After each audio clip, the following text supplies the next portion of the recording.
Greetings, my friend. I hope you're well by the grace of God. As always, time is flying very quickly. Another week has gone by since the last time we met through this audio. The Bible says in Exodus 20 from verse 8, "Remember the Sabbath day to keep it holy. 6 days shalt thou labor and do all thy work." We'll pause at verse 9. 6 days shalt thou labor and do all thy work. We have a word for labor and we have a word for work, and they mean two different things.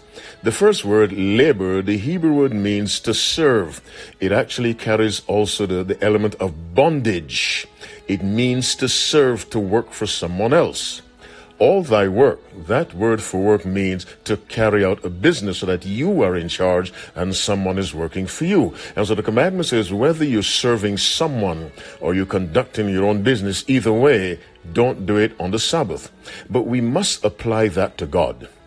Of the two words in verse 9 of Exodus 20, and I said a minute ago, the first word labor means to serve, to conduct servile work, meaning it's almost a form of bondage. You have to work for this person, work for that person, and it also includes a form of enslavement.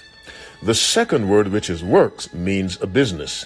From God's perspective, the first word, the Hebrew word for labor, does not apply to God at all. Throughout the Bible, it applies to human beings either serving God or serving someone else. The other word, Hebrew word for work, in other words, a business, that applies to God. You see, God does not serve. God works.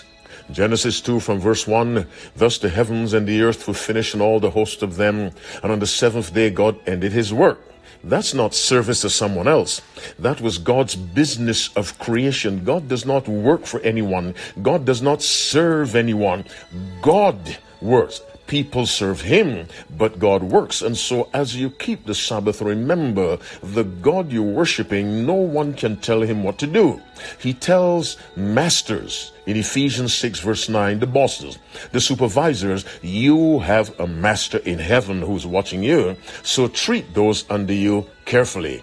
God is the ultimate universal boss. He serves no one.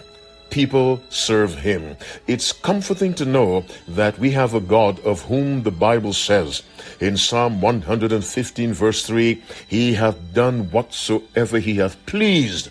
No one can tell him, what are you doing?" Daniel 4 verse 35. As you keep the Sabbath holy, rest in this assurance that the God you're worshiping serves no one.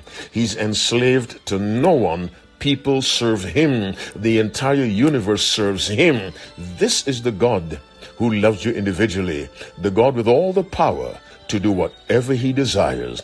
As you serve God, remember, you serve a mighty God who serves no one, but is eager to apply all his power to bless your life. May the Lord bless you and doubly bless your children as you keep the Sabbath holy.